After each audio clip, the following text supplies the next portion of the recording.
제가 담당하고 있는 소년부에서는 작년 예배처럼 아이들을 위한 주보가 매주마다 나갑니다. 그 주보를 받으면요, 아이들의 반응이 참 다양한데요. 그 중에서 이제 학년이 좀 높거나 교회 생활을 오래 한 친구들은요, 이런 행동을 하는 경우가 있습니다. 주보를 딱 받으면 진지한 눈빛으로 한번 쭉 훑어봅니다.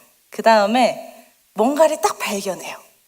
그럼 눈빛이 반짝 빛나면서 저를 빤히 쳐다봅니다. 왜 그럴까요? 혹시 이유를 짐작하셨나요? 아마 웃는 얼굴을 보니까 짐작하신 것 같은데 바로 오탈자를 찾아낸 겁니다. 그래서 저를 향해 달려오면서 아주 의기양양한 표정으로 전도사님, 이거 틀렸어요 하고 정확하게 그 부분을 콕 짚은 다음에 심지어 원래는 어떻게 써야 하는지까지 저한테 다 알려줍니다. 물론 저를 놀리고 싶은 짓궂은 마음에 그렇게 하는 거겠죠. 그런데 이런 해프닝을 가끔씩 겪을 때마다 저는 제가 이 제일영광교회에 처음 부임했을 때가 떠오릅니다. 제가 부름을 받고 처음으로 공식적으로 성도님들을 배웠던 자리가 2024년 첫 주일 예배였어요.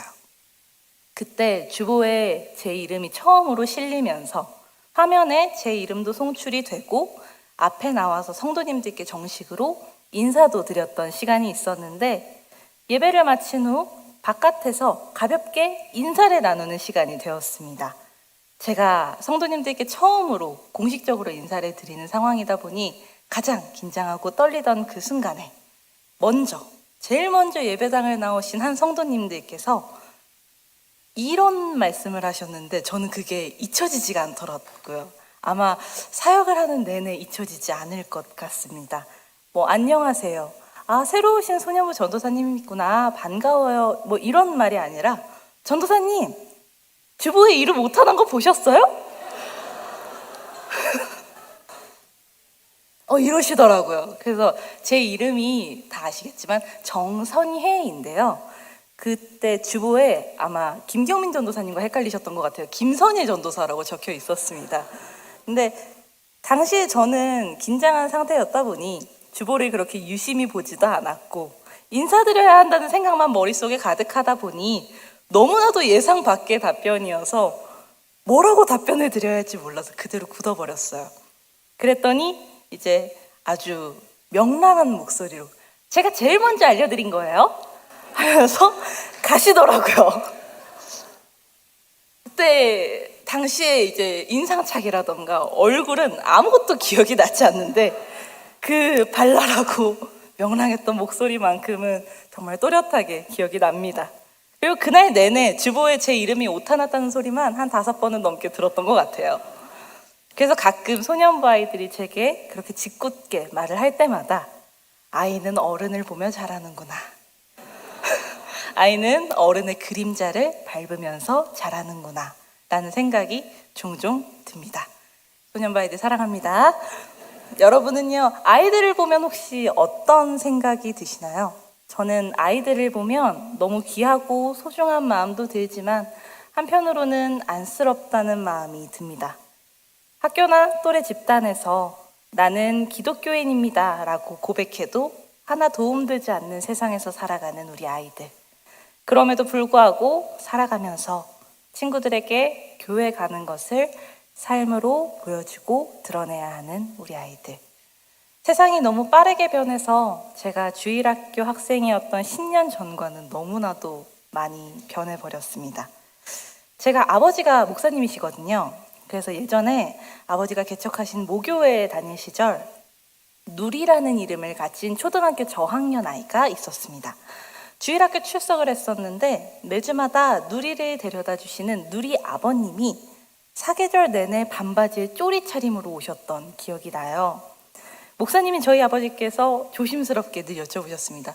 누리 아버님, 그 예배는 어떻게 하시면 이제 늘 허허 웃으시면서 저는 더 잘래요. 죄송합니다. 하면서 거절하셨는데 신기하게 누리만큼은 1년 52주 동안 빠지지 않고 늘 꼬박꼬박 예배 보내시더라고요. 그래서 어느 날은 아버지가 너무 궁금해서 한번 여쭤봤더니 누리 아버님께서 이러셨다고 합니다. 교회 다니는 애들은 나쁜 애들 없잖아요. 교회 다니면 좋잖아요. 애들 착하게 만들어주잖아요. 그때만 해도 교회 다니면 보탬이 되잖아요. 교회 다니는 게 제 딸에게 도움이 되잖아요. 그렇게 인식하는 시대였습니다. 하지만 지금은 다들 캠핑 가고 다들 여행 가는데 나만 예배 드리는 것이 되어버렸죠. 저는 사실 다음 세대의 기준을 30대부터 40대까지로 잡습니다. 그래서 제 지인 중에 한 30대 여성분이 SNS에 이런 글을 올리셨던 기억이 납니다. 왜 내 딸의 친구들 엄마 모임은 토요일 저녁과 주일에 몰려있는 걸까? 내가 거기 나가지 않으면 내 딸이 친구들 또래 모임에서 이탈될까봐 그게 불안해서 두려워서 갈 수밖에 없다. 내가 가지 않아도 하나님께서 책임져 주시고 내가 가지 않아도 소외되지 않았으면 좋겠다. 그리고 마지막에 이렇게 적혀 있었어요. 나는 불안하고 용기가 없다. 오래도록 신앙을 지켰던 모태신앙이셨던 그 30, 40대 성도님들마저도 불안하고 용기가 없는 그 세상에서 우리 아이들이 살아가고 있습니다. 통계적으로 고등학생이 되면 한 반에 한 명이 기독교인일까 말까 한 이 세상 속에서 우리 아이들이 살아가고 있는데 그런 시대를 살아가는 아이들의 심정을 우리가 과연 이해할 수 있을까요? 만약 이런 상황 속에서 아이들이 신앙적인 고민들을 여러분들에게 털어놓는다면 여러분들은 아이들에게 줄 답을 준비하셨습니까? 제가 사역자가 아니라 교사였던 시절에 출애굽기 말씀을 공과 시간에 설명한 적이 있었어요. 얘들아, 바로가 쫓아올 때 홍해 바다가 갈라졌어. 자, 봐봐. 구름 기둥과 불 기둥으로 하나님께서 이스라엘 백성들을 지켜주셨어. 만나와 메추라기로 이스라엘 백성들을 먹이시기도 하셨어. 제 기준에서는 정말 쉽고 재미있고 그리고 명확하게 설명했다고 생각을 했어요. 그런데 아이들이 묻더라고요. 똑똑한 아이들이긴 했습니다만 선생님 근데요. 선생님은 바다 갈라지는 거 본 적 있으세요? 저는 만나나 메추라기가 떨어진 거 본 적 없어요. 그런 거 본 적이 없어서 안 믿어져요. 만약 여러분들이라면 이런 질문을 들었을 때 뭐라고 대답하실 건가요? 너 감히 성경을 의심해? 하면서 화를 내실 건가요?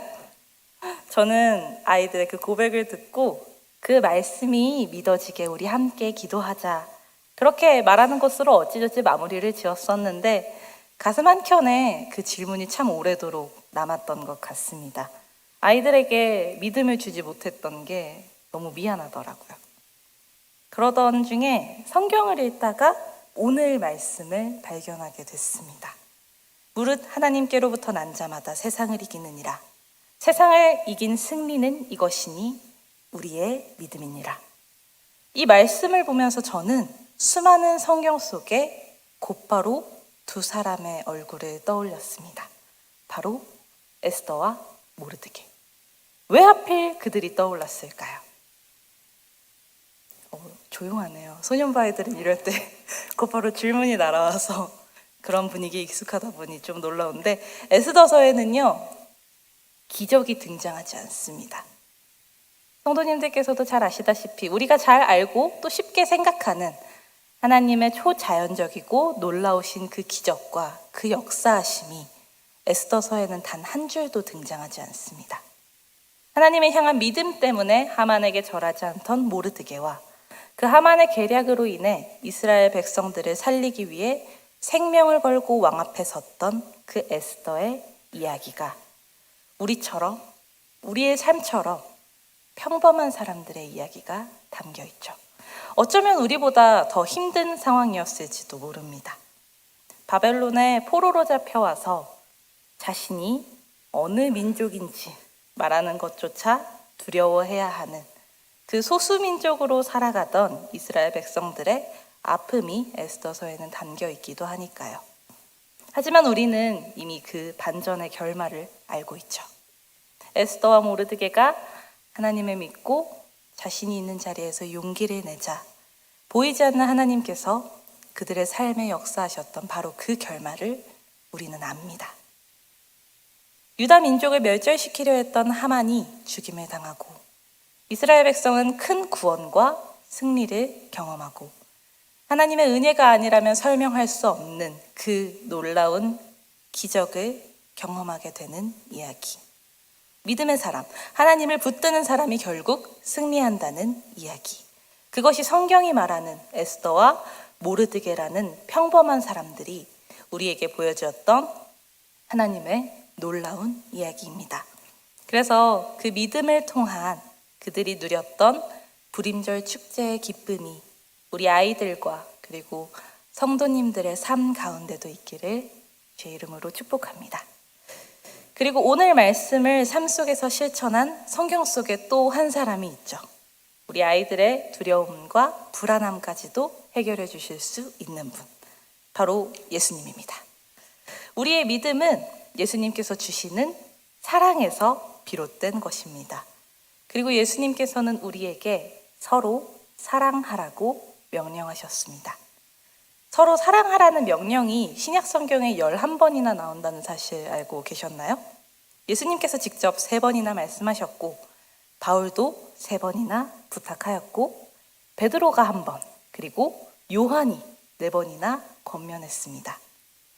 요한 1서 4장 19절에는요 이런 말씀이 있습니다. 우리가 사랑함은 그가 먼저 우리를 사랑하였습니다. 우리가 사랑할 수 있다면 그것은 바로 주님이 우리를 먼저 사랑하셨기 때문입니다. 우리에게는 남을 위해 희생적인 사랑을 할 용기나 동기는 부족합니다. 부서진 관계를 되돌릴 수 있는 그런 사랑이 우리 마음속에는 없습니다. 그래서 우리 힘으로 사랑하려고 하면요, 마치 돈이 들어있지 않은 통장에서 자꾸 돈을 찾는 것처럼 어렵습니다. 좋아하실 줄 알았는데 아니네요. 우리에게는요, 미천이라는 게 없습니다. 우리는 한없이 연약하고 작은 자인데 우리에게 어떻게 여유가 있겠어요? 그렇기 때문에 그것을 솔직하게 인정하고 고백하고 완전히 낮아진 뒤에 우리의 마음을, 그 비워진 마음을 예수님의 사랑으로 채워야만 합니다. 그 사랑 속에 충만히 거해야만 합니다. 나를 위해 이 땅에 오시고 사랑을 베풀어 주신 예수님의 사랑 안으로 들어가야만 합니다. 나를 바라보시고 내게 은혜를 베푸시고 나를 위해 모든 고난을 마다하지 않으시고 끝내 내 발을 씻어주셨던 그 예수님의 사랑이 마음에 부어지기를. 그리하여 아무런 기적도 아무런 자랑도 보이지 않는 이 세상에서 용기 있게 믿음을 지키며 살아가는 그런 제일영광교회 성도님들이 되시기를 진심으로 응원합니다.